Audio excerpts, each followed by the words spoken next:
Sanchez. I work at Nevada Donor Network. I've been there about 5 years, and I am a clinical research supervisor.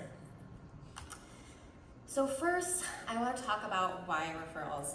My job now oversees all of our referral response team. That includes our triage coordinators and our referral responders.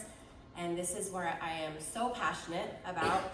The big reason for me is everything starts here, right? Without our referrals, we don't have donors.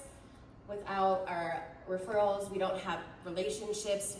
If we don't handle these right, if these are not managed correctly, it could go really, really bad. But if they're handled correctly, we're gonna see a domino effect of good effects. Another thing is resources matter. One of the biggest resources that we have is our time. We can earn more money, we can get more people, but we cannot earn more time. And we really should, with the limited resources that OPOs already have, be making sure that we are honing in our resources and using them efficiently.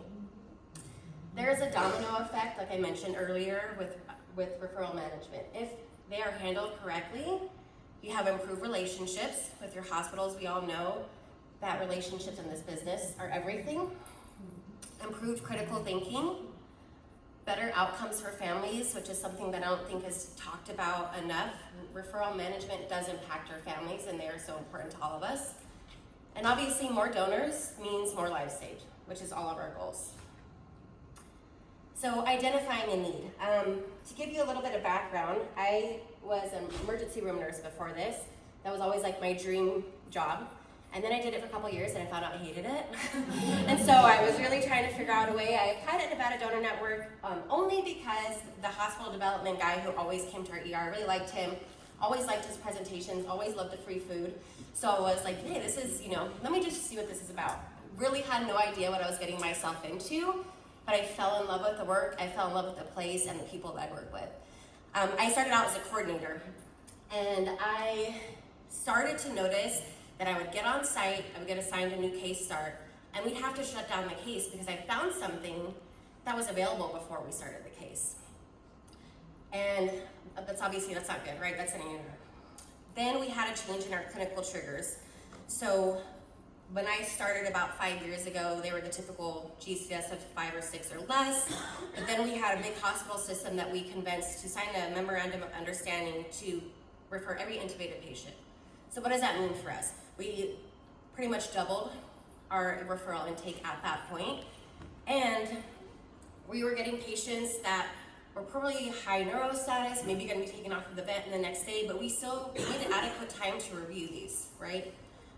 So a personal reason of this is I just love being nosy. Like, it was one of my favorite things to open up a patient's chart and read all these consult notes, look past just the labs, look at what oncology is saying, what is social work saying. I really, really love doing all of this. And I was like, man, if I can make this into a job, like, that would be awesome, because this is what I love to do. So that is where the proposal came in.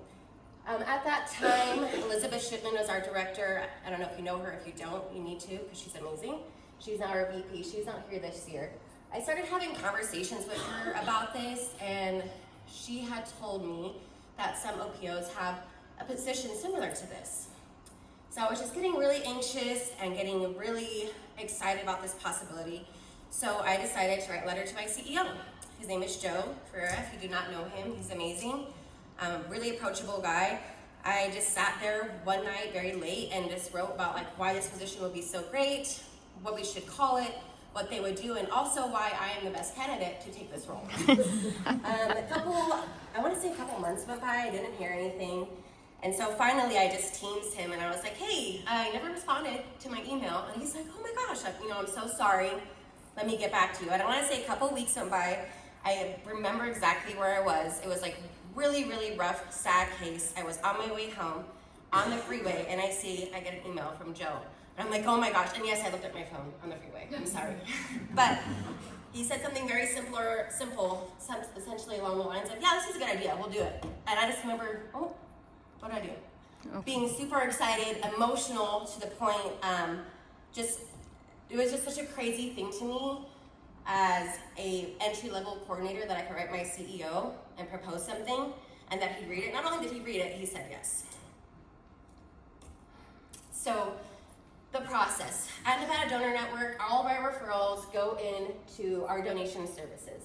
If that patient is expired, they will go ahead and keep that referral. At that point, they're gonna screen for tissue. If not, if they are still vented and have a heartbeat, they're gonna kick them off to our triage coordinators. So what does their job entail? So they get that referral sent to their phone. They're gonna do what I call the initial look. So I do a really quick screening on the EMR. They're gonna look for anything that could possibly screen this patient out automatically. Some metastasis of cancer, some crazy infection. They just wanna make sure, like, okay, what is going on? Is there something emergent that we need to address right now? They're also gonna look at notes, as she had mentioned, something along the lines of, if there's a note in their family who wants to withdraw care, comfort care is ordered, palliative consulting. They're looking for those really big red flags that need to be addressed immediately. I also train them. We have a template of like the questions that we're always asking every nurse when we call, but I train them to find all of that information in the EMR before they call. So with that, we're doing the nurse a favor by just verifying that information with them and saving their times. Being a bedside nurse, I know that I hated when Nevada Donor called me because it was never a good time. And so being able to be like, hey, this is what I'm seeing in the chart, is this all correct? They will absolutely correct you if you're wrong. That's never a problem, but it just saves their time, right? After they do that, they will do some serious investigations. So kind of like what I talked about earlier, they are going to go through all of the notes, look at anything suspicious on imaging. If there is something suspicious, they're gonna look at, okay, what are the specialists saying about this? If there's something that they haven't seen before, they're letting the AOC know, they're getting our medical directors involved. We're bringing attention to that stuff immediately at that first time of referral. They will also build that chart initially. The next thing that they will do is they will assign somebody to go on site. So we send somebody on site every single referral, both day shift and night shift. Most of the time, it's gonna be our referral responders. Our PTCs are typically on a case, but if they're not, we can use them too. We believe in Nevada Donor Network that even if it is a GCS of 10 patient who's probably coming off the vet the next day, our presence, even if it is 5 minutes, confirming that nothing's changed since that phone call, builds relationships, and relationships move donation forward. After that, if this doesn't keep them busy enough, we will find something else for them to do. All of our triage coordinators are post-OR, they're trained in post-OR allocation for our kidneys. They do really big deep dive suitability reviews. We essentially have a template built into iTransplant that breaks down every single organ system and what needs to be looked at on those organ systems for suitability. And honestly, anything they can help with, they will help with as well. Okay, so the team. What I love about this is we don't really have a specific, hey, a triage coordinator has to have this degree, they have to have this experience. Our triage coordinators, we have 4 of them. They work 12 hours, so we have 2 on days, 2 on nights. They work 3 days 1 week, and then they work 4 days the next. They're really good about doing their schedule. It's the best team to deal with the schedule. The other schedules can be really difficult with multiple people. But some of their backgrounds, we have a gentleman who has been in the OPO industry for about 15 years, but he has actually family services. We have another one who was a PTC for us, but unfortunately she had to move out of state, but she really wanted to stay with us. So she's a triage coordinator for us. We have another person who is now currently out of state. She lives in Hawaii. I always tell her that I feel so bad for her and how bad her life must be living over there. She used to work in tissue for us, then she was a referral responder, and now she's a triage coordinator. And then we have another lady who actually worked at another OPO and just did strictly allocation. So even though their backgrounds are super different, there's 2 things that they all have in common. They're very, very highly detail oriented, and they're great with talking to people, right? We all know that every interaction we have at the hospital gets a domino to the rest of our team. If I go in and I'm a jerk to somebody, it doesn't matter that you're not me when you go in. They hate Nevada Donor Network, right? So it's super important that these first calls that we're having are positive experiences for our hospital partners. So what have we seen? We have seen improved relationships.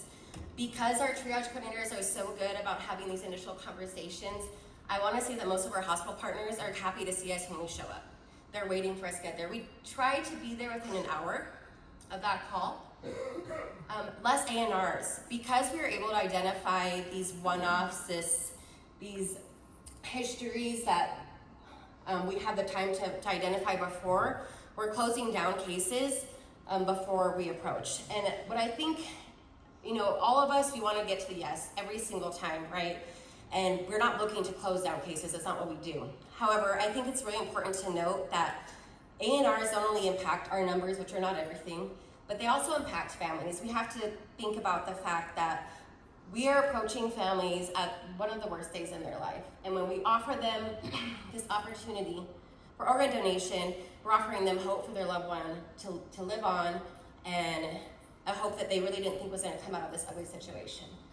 But when we have to go back to them and say, hey, you know what, we tried, but unfortunately they can't, we've now created a second loss. So it's super important that we are trying to identify these things before we have to get to the A&R. Now, granted, there's going to be things that come up, right, that we're just going to find out later on. But if we can stop a family from going through something like that, I think it's something that we should all aim to do. We've also seen an improved eye for detail. So even though our triage coordinators are the ones who are doing these initial reviews of EMRs, that eye for detail has kind of dominoed and rippled effect into our team now. So our PTCs, our RRs are also starting to look for these one-off details, these things that, hey, I've never seen this before. Let me let the AOC know. Or, hey, I've never seen this before. Let me let our advanced practice coordinator know, or our medical director. We also have support for the AOC. So I work as AOC, and I think every AOC that works for us can tell you that we have such a good relationship with our triage coordinators. They know when they need to call us about something.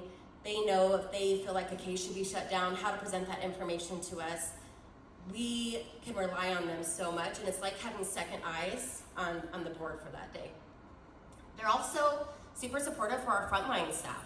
So if we have a referral responder and it's a busy day and they're assigned to 10 follow-ups and they're just kind of getting behind, maybe there's approach somewhere, we have our clinical staff stay on site for approaches, and they're getting behind on their other stuff, the triage coordinator is going to jump in there and support them with that. Help build those charts, even follow up remotely if they have to on their cases. And then the obvious effect is that we have improved management of referrals. It's a streamlined process. There is no question on how our referrals are going to be handled. Everybody knows what the process is, and it never deviates. And I'm very type A, I tell everybody this, and this job has taught me that I cannot be type A. I have to really let go of the reins of a lot of things. But there are things that can be very type A and very organized, and this is one of them, and it's just been a great success for us. And last but not least, we have better use of resources. We're spending time with hospital staff on patients who actually have the potential to become a donor versus people that we before would have on our board for a week and end up getting rolled out, right? So I think that triage coordinators revolutionize referral management, and if you do not have them, it's definitely worth investing in that type of staff. Any questions? Yeah. When you initially started this and started going on site more regularly, did you get pushback from the hospital? Why are you here? Well, since I've been with Nevada Donor Network, we've always gone on site for every referral. But prior to there being TCs, at first it was just PTCs. So they were taking the new referrals, managing active cases, and doing referral response. When I got hired, they piloted the program of the referral responders, so that was a new position. And at that time, referral responders were taking those new triage calls. But then we developed the position specifically for that, so we've always been going on site. Granted, we are spoiled, our DSA is 45 minutes apart. It has grown recently, but we don't have a hospital that's 6 hours away for most of our stuff, so that does help. I guess kind of to piggyback off of that, expanding your criteria for referral to anyone who's intubated. Mm-hmm. Do you go on site for every intubated patient? Because I can see absolutely just having been in hospitals where it's a referral. Why are you here? Yeah, that's a great question. Now, they're intubated for an outpatient procedure, post-CABG. Typically, our response is like, hey, did everything go as according to plan? Are you planning to extubate them later? Yes, great. Give us a call back if something deviates, if you're not able to extubate. At that point, yes, we would go on site. But pretty much, like, unless like they're planning on extubating soon, we're gonna go on site, even those high neuro patients. Any questions? Other questions? No. Thanks, guys.